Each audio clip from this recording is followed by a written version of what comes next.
What we're going to explain to you today is that LiDAR is a fool's errand, and anyone relying on LiDAR is doomed. Doomed. Expensive sensors that are unnecessary. It's like having a whole bunch of expensive appendices. 현대 과학에 있어서 가장 주목을 받고 있는 분야는 어떤 분야라고 생각하시나요? 2016년 3월에 많은 한국인들이 충격을 받은과 동시에 감탄을 하게 했던 아주 중요한 이벤트가 있었죠. 바로 이세돌과 구글의 인공지능 알파고와의 대국이었습니다. 안타깝게도 이세돌은 패배를 했지만 한국이 인공지능의 발전 속도에 경각심을 느끼게 된 계기이기도 했죠. 인공지능은 연구가 정말 활발하게 이루어지고 있고 그 중에서도 사람들이 가장 주목하고 있는 분야는 자율주행이 아닌가 싶습니다. 여러 가지 혁신적인 일을 하고 있는 테슬라는 역시나 이 분야에서도 어느 기업보다도 발빠르게 인공지능을 활용한 자율주행 기능을 자사의 자동차에 접목시켰죠. 그런 테슬라 앨런 머스크가 2019년 4월 오토노미 데이라는 공식 행사에서 그들은 라이다 기술을 버리게 될 것이다. 라이다 기술에 의존하는 기업들은 망하게 될 것이다 라고 말하면서 구글의 자율주행 회사인 웨이모를 겨냥하는 듯한 말을 했죠. 과연 앨런 머스크는 왜 라이다를 이용한 자율주행 기술이 실패할 것이라고 보는 걸까요? 원래 자율주행은 세계가 점점 글로벌화되고 장거리 비행이 잦아지면서 비행기에 적용되었던 기술이 자동차로 넘어온 것이죠. 그렇기 때문에 오토파일럿이라고 불리는 테슬라의 자율주행 기술도 비행사라는 뜻을 가진 파일럿에서 따온 것이고요. 그런데 이렇게 비행에 쓰이던 기술이 도로주행으로 넘어오다 보니 어느 누가 자율주행 자동차를 먼저 개발했냐가 명확하지가 않습니다. 다들 자기네 나라가 먼저다. 누가 기초기술을 개발하기는 했지만 그걸 차에 제대로 적용시킨 건 우리가 먼저다. 이런 식인 거죠. 그런데 그 중에서 최초가 아닐 수 있을지는 몰라도 의미 있는 기록을 남긴 과학자가 한 명 있습니다. 바로 독일의 우주공학자 얼스트 닉만인데 폴리티코에 따르면 그가 1986년 처음 벤츠에서 벤을 한 대 사서 카메라와 센서, 컴퓨터를 달고 재직하던 대학교의 주변을 운전자 없이 주행한 것이 최초의 자율주행이었다고 합니다. 그리고 그 후 독일의 다임러와 함께 자율주행 기술을 개발해 나갔고 1995년쯤 아우토반에서 시속 175km 이상으로 1700km 이상을 자율주행으로 달리는 기록을 세웠습니다. 하지만 무슨 이유에서인지 다임러는 이 자율주행 프로젝트에서 흥미를 잃고 안타깝게도 이 프로젝트는 흐지부지 되고 말았죠. 그런데 놀랍게도 우리나라에서 이 과학자만큼 일찍 자율주행을 성공시킨 사람이 있었습니다. 바로 1996년 6월에 고려대 산업공학과의 한민홍 교수님께서 카메라를 장착한 자동차로 서울 청계 고가차도부터 63빌딩까지 총 17km를 자율주행에 성공하는 쾌거를 이룬 것이죠. 한민홍 교수는 국제학회에서 이런 성과를 발표한 뒤에 벤츠와 폭스바겐이 이 기술을 배우러 찾아왔었다고 말합니다. 하지만 안타깝게도 그 당시 기술 발전을 위한 적절한 정부 지원이 이루어지지 않았고 한민홍 교수가 개발한 자율주행 기술은 국내 자동차 산업으로 이어지지 못했습니다. 그리고 현재는 자율주행 기술에 필요한 대부분의 부품들을 수입해서 사용하고 있죠. 처음 한민홍 교수가 자율주행 기술을 내놓았을 때 적절한 지원과 함께 계속 기술 발전이 이루어졌다면 어쩌면 현재 한국은 자율주행 기술에서 세계를 이끄는 위치에 가 있었을지도 모릅니다. 현재는 과학 좀 한다 하는 기업이나 국가들은 운전자의 개입이 전혀 없는 완전 자동화를 개발하기 위해 많은 투자를 하고 있죠. 그 중에서도 가장 많은 주목을 받고 있는 두 기업을 꼽으라고 한다면 미국의 테슬라와 구글의 웨이모가 아닐까 싶습니다. 물론 두 기업뿐만 아니라 GM, 아우디, 우버 등 어느 누가 더 우월하다고 말하기 힘들 정도로 경쟁이 치열하죠. 테슬라와 웨이모, 이 두 기업의 자율주행 기술은 비슷해 보이지만 너무나 큰 차이점이 한 가지 있습니다. 두 기업 다 인공지능을 활용한 자율주행 시스템, 즉 사람의 지능과 비슷한 소프트웨어로 이루어지는 자율주행을 가능하게 한다는 점에서는 같지만 우리 사람도 운전을 할 때 뇌가 무엇을 판단하기 전에 눈이라는 입력 시스템으로 뇌에 신호를 주듯 그런 입력 장치에서 큰 차이가 납니다. 앨런 머스크가 2019년 오토노미 데이에서 지적한 라이다가 바로 그런 것이죠.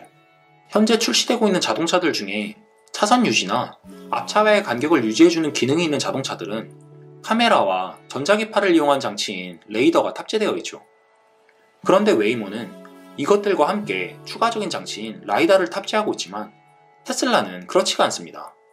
라이다는 레이더와는 다르게 레이저를 사용해서 주변 사물을 감지하는 장치죠.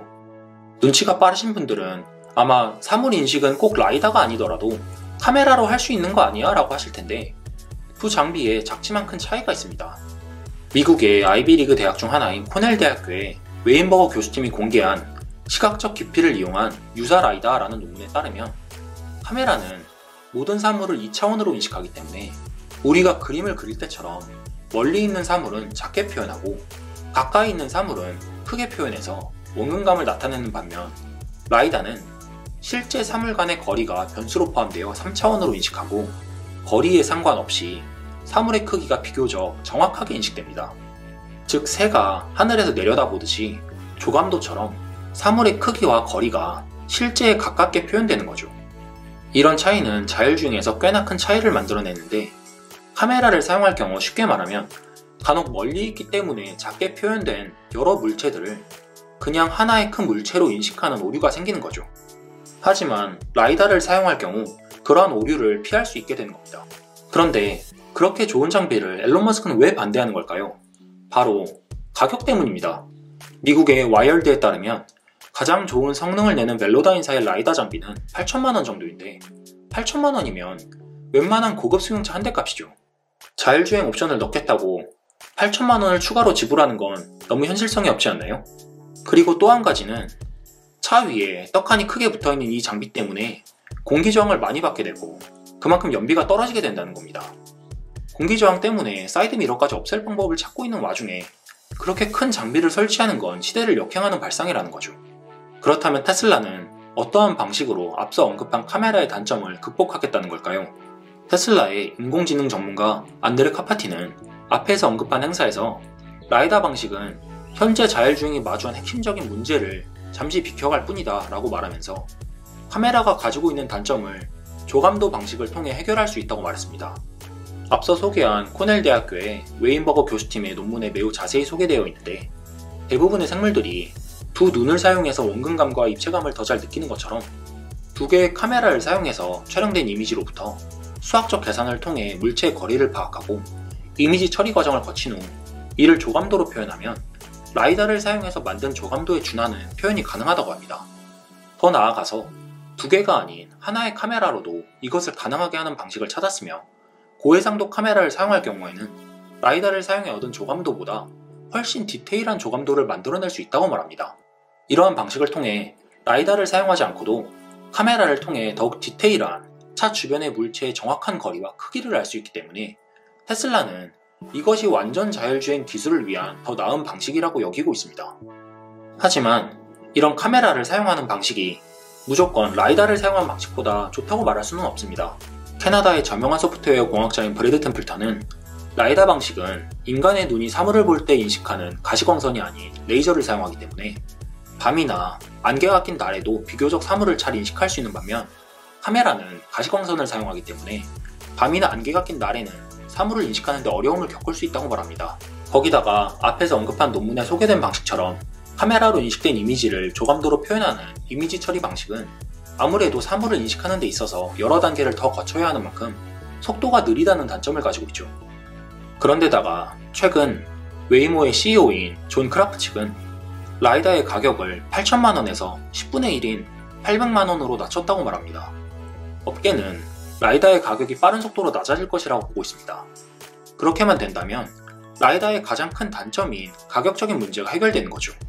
포브스지는 앨런 머스크의 라이다 전쟁, 누가 맞고 왜 그들은 그렇게 생각하는가 라는 칼럼에서 사람이 다리를 사용해서 움직인다고 해서 자동차에 다리를 달아야 하는 것은 아니고 새들이 날개짓으로 난다고 해서 비행기가 날개짓을 할 필요는 없다고 기술하면서 자동차도 반드시 사람의 눈과 비슷한 방식을 가진 카메라를 장착해야 하는 것은 아닐 수 있다고 말했습니다.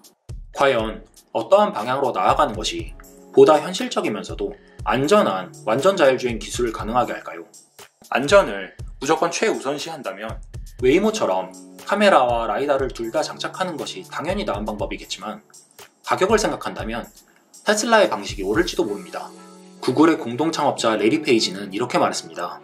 나는 개인적으로 경쟁자들보다 더 높은 목표를 갖는 것이 유리하다고 생각한다. 당신은 당신의 경쟁자들을 바라보고 있기보다 무엇이 가능한지와 어떻게 더 나은 세상을 만들지를 추구해야 한다. 과연 두 기업 중 더 높은 목표를 향해 나아가고 있는 기업은 어느 기업일까요? 그리고 여러 세계적 기업들이 인공지능을 활용한 자율주행 기술을 완성시키기 위해 벌이는 치열한 경쟁 속에서 한국의 기술은 어디까지 와 있으며 한국은 어떤 목표를 가지고 있을까요?